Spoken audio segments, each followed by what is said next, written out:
കാസർഗോഡ് കുമ്പടാജെ മൗവാറിലെ പുഷ്പലതയുടെ കൊലപാതകത്തിൽ പ്രതി പിടിയിൽ. രമേശ് നായിക് എന്നയാളാണ് പിടിയിലായത്. കൊല്ലപ്പെട്ട പുഷ്പലത വി ഷെട്ടിയുടെ സ്വർണ്ണമാല തട്ടിയെടുക്കുന്നതിനായിരുന്നു കൊല നടത്തിയതെന്നാണ് സൂചന. ഷെഫിക് നസറുള്ള ചേരുന്നുണ്ട്.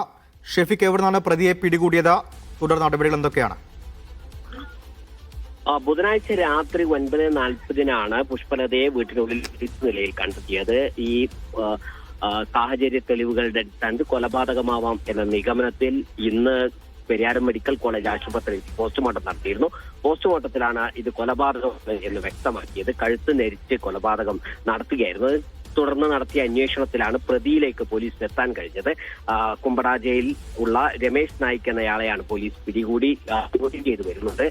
ഇയാളിൽ നിന്ന് കിട്ടിയ മൊഴി അനുസരിച്ച് ഈ പുഷ്പലതയുടെ കഴുത്തിലുണ്ടായിരുന്ന 4 പവൻ തൂക്കമുള്ള മാല കൈക്കലാക്കാൻ വേണ്ടിയാണ് ഈ കൊലപാതകം എന്നാണ് മനസ്സിലാവുന്നത്. അതിന്റെ അടിസ്ഥാനത്തിൽ കൂടുതൽ ചോദ്യം ചെയ്യുന്നു. ആർക്കെങ്കിലും ഇതിൽ പങ്കുണ്ടോ എന്നതടക്കമുള്ള സഹായം ലഭിച്ചിട്ടുണ്ടോ എന്നതടക്കമുള്ള കാര്യങ്ങൾ പരിശോധിക്കുന്നുണ്ട്. നേരത്തെ തന്നെ പോലീസിന് പുഷ്പലതയെ വ്യക്തമായി അറിയാവുന്ന ഒരാളാണ് ഈ കൊലപാതകം നടത്തിയത് എന്ന സൂചന ലഭിച്ചിരുന്നു. അതിന്റെ അടിസ്ഥാനത്തിൽ നടത്തിയ അന്വേഷണത്തിലാണ് പ്രതിയിലേക്ക് എത്തിച്ചേർന്നത്. ഒറ്റക്കായിരുന്നു പുഷ്പലത വീട്ടിൽ താമസിച്ചിരുന്നത്. 70 വയസ്സുണ്ട്.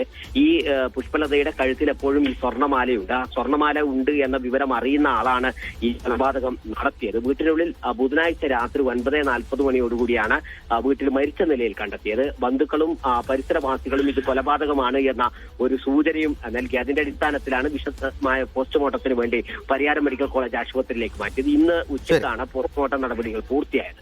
ആ പോസ്റ്റ്മോർട്ടം റിപ്പോർട്ടിലാണ് കൊലപാതകം എന്ന സൂചനയുള്ളത്. ഉടൻ തന്നെ പോലീസിന് പ്രതിയിലെത്താനും പോലീസിന് പ്രതിയെ കസ്റ്റഡിയിലെടുക്കാനും കഴിഞ്ഞു. ശരി.